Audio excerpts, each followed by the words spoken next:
Boa noite. É mais um programa Noite em Destaque com Peter Belisário. Mais uma vez com o professor Marcelo Lambert.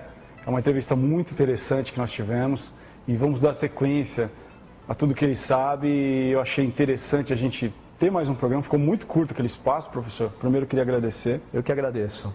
Ótimo. Agradecer a FIG, mais uma vez, pelo local. Muito obrigado. Professor Ari Badini, professora Ossana, foi minha professora. Bom, professor, vamos...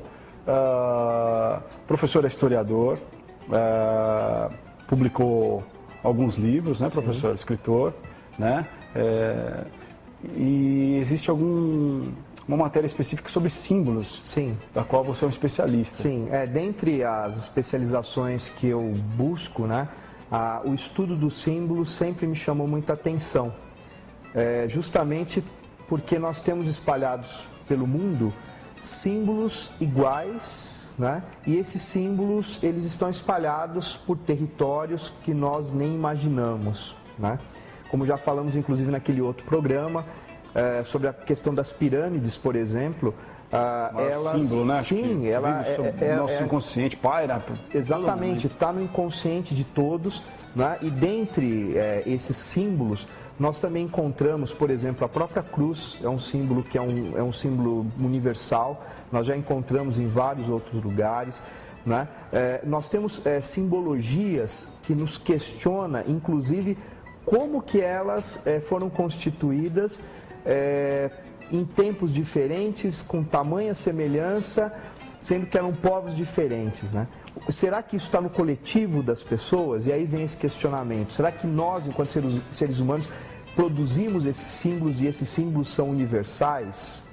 Né? E ele remete a quê? Porque, na verdade, Peter, o que é o símbolo? Ele sempre é carregado de uma informação. Ele é um tipo de linguagem. Então, aquele símbolo, ele quer dizer alguma coisa. Então, aquelas pessoas que constituíram, na verdade, elas queriam dizer alguma coisa. Entendi.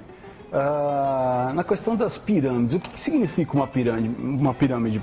Para uma sociedade ela significa uma coisa, para outra ela é um outro motivo. Naquele outro programa que nós passamos, por exemplo, citamos uma pirâmide como um calendário. Sim, sim. Né? Eles não conseguiam ainda descobrir o papel para fazer, fizeram na pirâmide. Não, mas enfim, a pirâmide, por exemplo, qual o significado da pirâmide? Olha, ela simboliza a eternidade. Vida eterna. Ou seja, em qualquer um dos continentes, ou seja, na África... No Egito, você encontra isso, né? No caso específico do Egito, na África, você encontra aqui nas Américas, você encontra na Ásia, você encontra em outros lugares do mundo. Ela tem sempre um vínculo com a questão da eternidade. Por isso que algumas pirâmides, não todas, elas eram utilizadas como câmaras mortuárias. Pois né? Porque ali, na verdade, era um espaço de transição para a morte, para uma passagem para a morte. Um portal. Um portal. Algumas pirâmides maia, por exemplo, além da pessoa, ela era mumificada e ela era colocada nessas pirâmides, eles colocavam inscrições como se fossem regras, como se fossem informações para que ele pudesse vencer a morte. Entendi. Percebe? Então, ela tem toda essa função. A pirâmide, além de ser esse símbolo da eternidade, tudo que ela tem construída para cima, geralmente ela tem construída para baixo. Então ela tem conexão com o cosmos e conexão com a Terra. A pirâmide é aquela que capta a energia telúrica e a energia cósmica. Então, dentro da pirâmide há uma convergência de todo esse pensamento. Aqui a discussão não é se a energia existe ou não. Entendi. Mas do ponto de vista filosófico, a pirâmide ela representa essa convergência. Né? Porque foi feita lá há milhares de anos. Sim, vai fazer um desenho animado novo, um filme novo, tá lá. Ela sempre aparece. E tá no nosso inconsciente, a pirâmide. Sim. A banda de rock vai fazer um disco, tá lá uma pirâmide. Sim. Enfim, é um assunto que... Sem contar... ter a complexidade da construção de uma pirâmide. Positivo. Né? Lembrando que o que ela tem para cima, ela tem para baixo, e essas construções, elas estão aí até hoje. Elas resistem ao tempo. Eu costumo dizer que as pirâmides, ela se caracteriza como um símbolo teimoso. Né?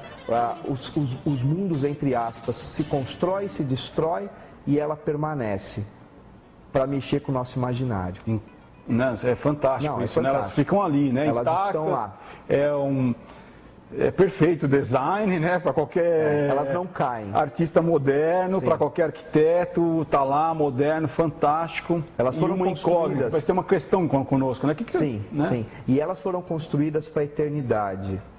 Nossa, sabe? fantástico. É diferente da nós, parece que a nossa civilização, ela constrói para ser destruído, né? Entendi. Esses povos, eles construíam para a eternidade. É meio como deixar no DNA da humanidade, isso está cravado no DNA. E os símbolos, que eu estudo já há bastante tempo, através desses símbolos o homem vem deixando suas mensagens. Acertos, erros, mas as causuísticas de símbolos em vários lugares que nos chamam muita atenção. Entendi. Professor, no outro programa a gente abordou, por exemplo, os maias. E uma das coisas que surgiu foram que os maias tinham várias cidades, né? Enquanto que os incas havia uma diferença que era um povo único. Era um império. E um império. E a grande virtude deles era a comunicação. Sim. Ficou essa incógnita daquele outro programa. Legal. Sei lá, aprofundasse um pouquinho mais isso. É simples a gente compreender da seguinte maneira. Como eles eram um império e para o imperador ele conseguir agregar esse império, ele precisava de um sistema de comunicação, de correio, muito eficiente. Só que eles estão onde? Na Cordilheira dos Andes. Portanto, numa área extremamente acidentada, né, numa altitude extremamente elevada. Sendo assim, a dificuldade de vencer o território, essa região acidentada, era muito grande. Então eles faziam caminhos em zigue-zague para diminuir o efeito da altitude gradativamente e constantemente mascando a folha de coca, que é cultural até hoje nos países andinos, né? E eles iam ligando essas cidades, esses centros comerciais, esses entrepostos, através desse sistema de comunicação, que era a base de caminhada, corrida, né? E eram homens que eram preparados, que tinham um papel fundamental dentro do império e mais, eles eram homens de confiança, porque muitas vezes eles levavam informações que eram prioritariamente do Estado, então tinha que ser levado com responsabilidade e efetivamente aquilo tinha que chegar na mão da pessoa de destino. Então o sistema de comunicação Inca foi sensacional. Até hoje, se você for fazer uma viagem turística para Machu Picchu, você tem opções, fazer a trilha Inca. E essa trilha Inca que você faz é exatamente os antigos caminhos que esses homens faziam para levar as informações. Pô, bacana, ótima informação. Me diz uma coisa a respeito do mito do Eldorado. Olha, isso... Você vê, todas essas informações, isso é fantástico, né? A gente estuda muito o que está lá do outro lado, mas tudo isso aqui está dentro do nosso continente e é muito mal explorado. Eu acho que quem vem europeu para cá, nós temos um professor profundo conhecedor dessa matéria, tá? Me explica um pouquinho melhor sobre aquilo que a gente conversou, né? Sobre o mito do Eldorado. Olha, essa questão do mito do Eldorado é uma coisa sensacional. Porque nós temos documentos que provam que esses mitos, eles estimularam, por exemplo, a época da mineração aqui no Brasil. Né? As pessoas vinham para cá, elas acreditavam que uma hora iam encontrar uma cidade feita de ouro. E Machu Picchu, já emendando com a questão dos Incas, Machu Picchu, quando ela foi reencontrada, que inclusive o ano passado completou 100 anos da redescoberta de Machu Picchu, que foi em 1911, em julho de 1911, Machu Picchu acreditava-se que era uma das 7 cidades Inca, que a última cidade, que seria o Eldorado, estaria no platô da floresta amazônica, né? Que seria uma cidade toda ela feita em ouro, toda ela revestida em ouro, e nós temos um documento aqui no Brasil, que é um documento sensacional, o documento ele chama-se Documento 512, ele está na Biblioteca Nacional. Ou seja, existe um documento. Existe um documento de Bandeirantes. Esse documento está na Biblioteca Nacional do Rio de Janeiro, que é o documento 512. Fantástico. E esse documento narra a história de alguns bandeirantes que ficaram perdidos na mata, e eles relatam que eles encontraram uma cidade perdida. E essa cidade perdida tinha um portal na sua entrada com algumas inscrições, inclusive essas inscrições constam no documento, tá? E eles entraram e realmente a cidade era feita de ouro.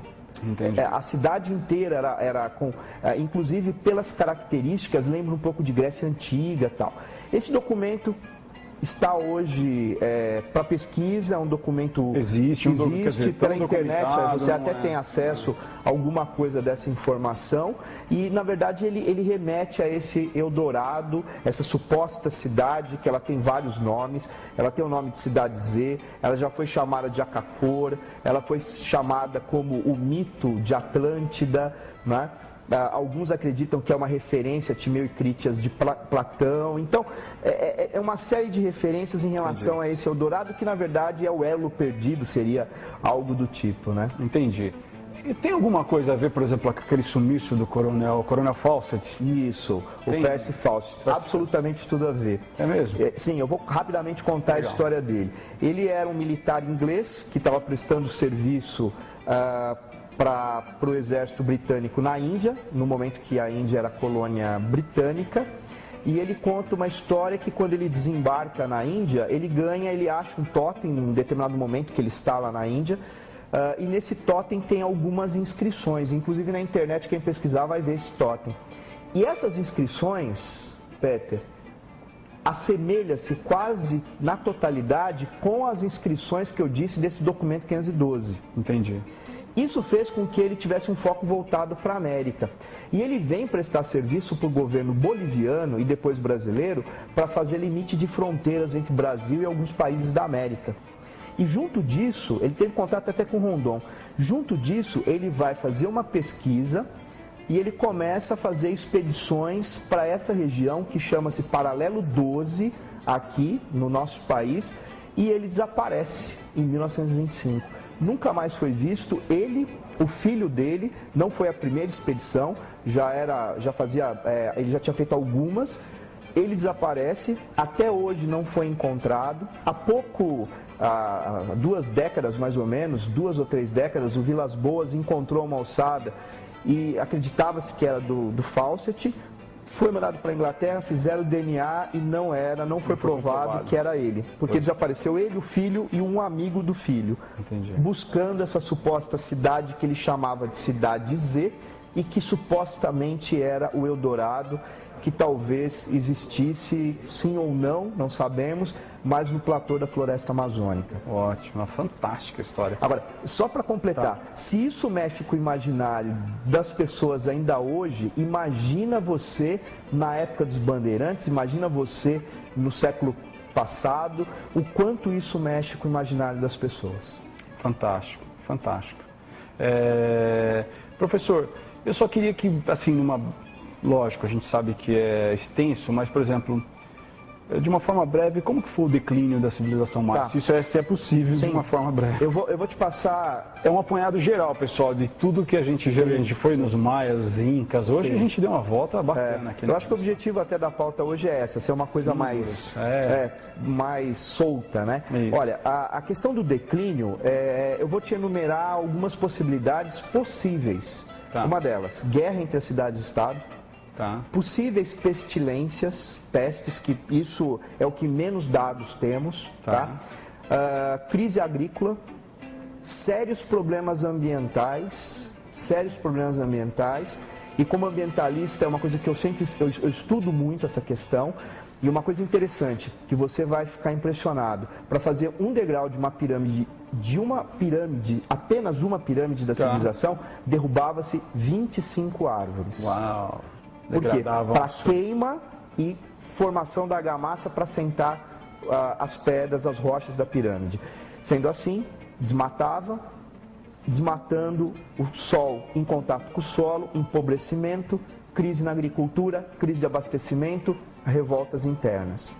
Entendi. Essas revoltas produziram crise de fé, que é uma das teorias que eu defendo. Essa crise de fé foi nas instituições e nos reis sacerdotes, que se sangravam, ou seja, os rituais não estavam dando resultado. Entendi. Porque como que ele fazia ritual para a agricultura e não tinha alimento? Entendi. Então aí, possíveis causas do colapso. Claro que dentro de cada especificidade você tem uma série de particularidades que não dá tempo para a gente explicar aqui. Mas é basicamente, talvez, esses fatores que desencadearam isso. Mas hoje a gente acredita muito que a questão ambiental foi decisiva. Perfeito. Decisiva. Perfeito. Professor, eu quero agradecer, nosso tempo é curto, eu faria vários programas contigo. Agradecer mais uma vez, professor Marcelo Lambert. O seu site? Tá, meu site é www.marcelolambert.com e o meu e-mail é contato@marcelolambert.com. Agradeço a todos, programa Noite em Destaque. Qualquer dúvida, qualquer sugestão, crítica, nós estamos com uma página no Facebook, Noite em Destaque, tá? Agradeço a todos, uma boa noite e até o próximo programa. Obrigado.